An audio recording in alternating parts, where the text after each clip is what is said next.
Olá, bom dia novamente. Aula de História, continuando a nossa aula de terça-feira, né? A gente teve aula de matemática, agora a aula de História. Vamos lá? Pegue o seu livro, abra lá na página 138, tá bom? 138 a gente tem o quê? Profissões do passado. Olha só, profissões do passado. Gente, vocês têm curiosidade para saber quais as profissões de antigamente? Porque a gente falou muito sobre as profissões lá no último assunto, né?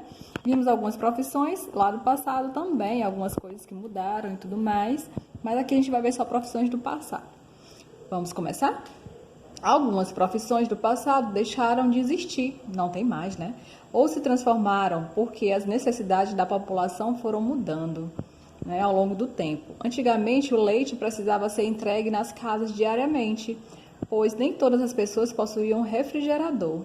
O uso da geladeira fez com que a profissão de entregador de leite deixasse de existir, né? Deixasse de ser comum. Agora a gente compra leite na caixinha, compra leite no pacote, e aí não tem mais essa profissão de entregador de leite. É possível conhecer essa e outras profissões por meio de fontes históricas. Já estudamos sobre fontes históricas, né? Como objetos, textos e imagens que relatam as transformações no mundo do trabalho. Então, o acendedor de lampiões, por exemplo, era o profissional responsável por acender e apagar os lampiões de iluminação pública da cidade. Mas com a chegada da eletricidade e das lâmpadas elétricas, essa profissão deixou de ser necessária e perdeu sua função. Outra profissão também que acabou, né? Acabou do entregador de leite, porque agora temos geladeira para guardar o leite que vem na caixinha, o que vem no pacote, né? O leite líquido que vem no pacote. E também o acendedor aqui de lampiões também, porque foi criado que energia elétrica, então não tem mais necessidade. Essa profissão ela foi extinta. Há cerca de 100 anos, o limpa-trilhos era um profissional importante em muitas cidades, porque limpava os trilhos por onde os bondes passavam e lubrificavam-os com óleo. Com isso, evitavam acidentes e garantia-se o bom funcionamento dos bondes. Antigamente, a gente não tinha ônibus, né? Não tinha carros, as pessoas não tinham carros como tem hoje em dia. Então, usava-se os bondes. Então, era necessário que houvesse esse profissional de limpar os trilhos. Hoje em dia, não tem mais, porque já não se usa mais os bondes, tá bom? Então, aqui, ó, você sabia? Os lampiões usados para a iluminação pública das cidades utilizavam o azeite como combustível e mais tarde o gás. Por isso, precisavam ser diariamente acesos ao anoitecer e apagados ao amanhecer. E aí vem aqui, ó. No passado, em muitas cidades, as ruas eram calçadas ou cobertas por pedras. Não era asfalto, gente, era pedra. Aqui em Caxias ainda tem algumas ruas cobertas por pedras. Vocês conhecem? Eu conheço algumas. Por isso, a profissão de calçateiro ou assentador de pedras era importante e esses profissionais eram muito solicitados. Atualmente, a maioria das ruas das cidades brasileiras é coberta por asfalto, que é um material mais barato do que as pedras, né? Por isso que é coberta por asfalto e é bem mais bonita. Mas ainda tem sim algumas ruas feitas de pedras aqui em Caxias. Lá em São Luís tem bastante, lá no Centro Velho. Agora aqui, ó, tem aqui a imagem, ó, rua com calçamento feito de pedras irregulares, município de Ouro Preto, no estado de Minas Gerais. Aí aqui você vai responder, ó, relacione o profissional antigo à sua função. Vai responder bonitinho. Depois vem para cá, ó. Compare essas duas fontes históricas e responda as perguntas. Quais são as semelhanças entre os trabalhadores das duas imagens? E aí você vê aqui, ó, vai comparar, vai falar. É possível identificar qual foto é do passado e qual é atual? Como, gente, que vocês podem identificar qual é do passado e qual é atual? As duas fotozinhas bonitinhas aqui, ó. Vendedor de vassouras do município de São Paulo, estado de São Paulo, 2010, em 1910. Vendedor de vassouras, município de São Paulo, estado de São Paulo, em 2015. Ambos vendem vassoura.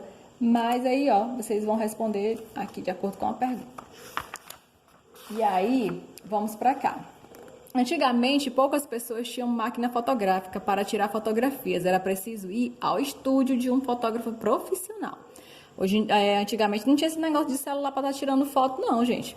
Até uns 5, 6 anos atrás, né? A resolução do celular não era boa, não, era péssima para tirar fotos. Então tinha máquinas fotográficas com resolução melhor. Hoje em dia os celulares eles são bem melhores para tirar fotos do que algumas máquinas, né? As melhores são as profissionais mesmo. Mas antigamente não tinha isso não, tinha que ir lá no estúdio. Aí vamos ler aqui a terceira questão. Leia a seguir o relato de Leonice Rodrigues Pereira, nascida em 1963, sobre o dia em que tirou sua primeira fotografia. Depois responda as questões.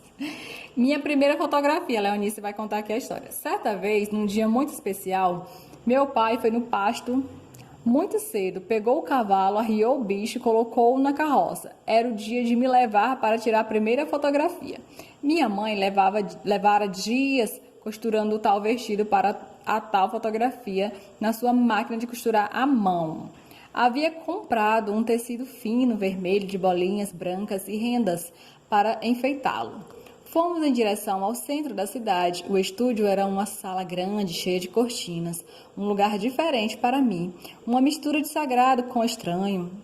Né? Vira para cá, levanta a cabeça, mas assim, fiquei dura como a minha boneca de plástico. Dias depois, meu pai buscou as fotos, as quais eu não me cansava de olhar. Depois de revelar várias cópias de uma única pose, minha mãe enviou pelo correio para várias pessoas da família. Olha que legal, né, a história? Aí você vem aqui para as perguntinhas para responder. Quem tirou a primeira fotografia? Aí você vai responder todas, da letra A até a letra E. É melhor copiar no caderno para poder responder, tá bom? Então vamos para cá. No passado, a profissão artesanal era a maneira mais comum de confeccionar utensílios utilizados no cotidiano, como móveis, ferramentas. Não tinha fábricas não, gente, era mesmo no quintal de casa, artesanal mesmo, viu? Aqui como móveis, ferramentas e roupas. As costureiras costuravam à mão, como a menina falou lá, máquina de costura à mão. Os produtos eram fabricados manualmente, com a utilização de instrumentos e máquinas muito simples. Fabricavam-se pequena quantidade de cada produto e um mesmo artesão dominava todas as etapas de produção de uma mercadoria na confecção de venda. Não é como nas fábricas, não. Um faz o solado, o outro faz o cadastro, a outra máquina, cada um vai fazendo uma coisa, né? Cada um vai cuidando de uma máquina que faz uma determinada coisa e aí depois junta tudo. Antigamente não, todos eles eram sapatos, todo mundo fazia, o mesmo fazia a sola, fazia a parte de cima, fazia o cadastro, tudo. Na atualidade, na produção industrial, há máquinas modernas e complexas. Cada trabalhador ou grupo de trabalhadores controla as máquinas em apenas uma das etapas da produção, que foi o que eu falei para vocês, sem conhecer o processo completo de fabricação de uma mercadoria. Cada um sabe a sua parte. Além disso, a utilização de máquinas complexas faz aumentar bastante a quantidade de produtos fabricados e diminuir o preço de mercadoria. Se fosse como antigamente, né, eles fazendo em pouca quantidade, não daria para todo mundo, para a população, então seria muito caro. Como é na fábrica que faz bastante, então quanto mais faz, mais barato fica.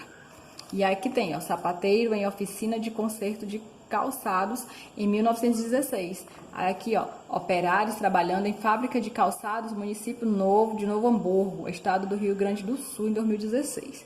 Ainda hoje o trabalho artesanal existe, viu? Essa atividade valoriza a cultura de diferentes comunidades e mantém antigas tradições, além de garantir o sustento de muitas famílias. Então, esse trabalho artesanal existe aqui, Você pode ver aqui algumas mulheres, grupo de artesãos expondo seus trabalhos, povoado de Tatu, município de Quinjingui, estado da Bahia. Então, aqui elas estão mostrando aqui seus panos de pratos, aí aqui todos bordados, bonitinho. Então, ainda existe esse trabalho. Depois que terminarmos essa parte, a gente vem para cá, Você vai ler aqui, como as pessoas faziam para produzir uma peça de roupa. Como que era feito para produzir uma peça de roupa? Você sabe como era feita uma peça de roupa no passado? Há muito tempo o algodão era usado na fabricação de tecido, mas com o avanço da tecnologia, a maneira de produzir vestimentas passou por grandes mudanças. Antigamente, o modo de produção artesanal era o mais comum e a fabricação de roupas era um processo demorado porque era manualmente, a máquina era manual e tudo mais. Os coletores aqui e tudo mais.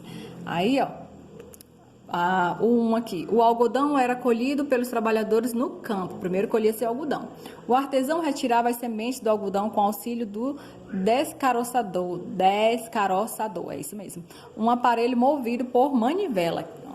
Aí lá no 3. Depois de limpo, o algodão era transformado em fio em uma roca de fiar. Parece a história aqui da Bela Adormecida, né? Que ela furou o dedo na roca de fiar.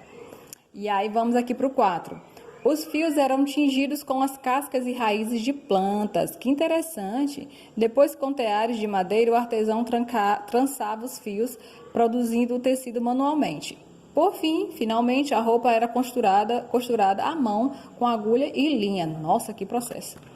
Aí aqui você vem, ó. Atualmente a produção de roupas é feita de modo industrial, em um processo mais rápido. Grandes máquinas fazem a colheita do algodão. Aí no 7 lá, o algodão colhido passa por uma série de rolos que removem todas as sementes e folhas e impurezas. Olha só, a máquina faz todo o serviço. No 8, o processo de ficção e a tecelagem são feitos em grandes máquinas industriais que produzem o fio e o tecido rapidamente. Aqui, ó, o 9, os tecidos são tingidos e enviados às fábricas de roupas, onde costureiros montam as peças que irão para as lojas. Gente, evoluiu bastante, né? Aí, depois de tudo que eu já informei para vocês, que a gente leu, você vai responder a primeira e a segunda questão, tá bom? Então, a gente conheceu um pouco sobre as profissões de antigamente, eu espero que vocês tenham gostado. E caso vocês tenham mais curiosidade, pode ir lá na internet dar uma pesquisada que vai aparecer bastante profissões de antigamente, tá bom? Então, beijo, tchau, tchau, até amanhã na nossa aula de Geografia.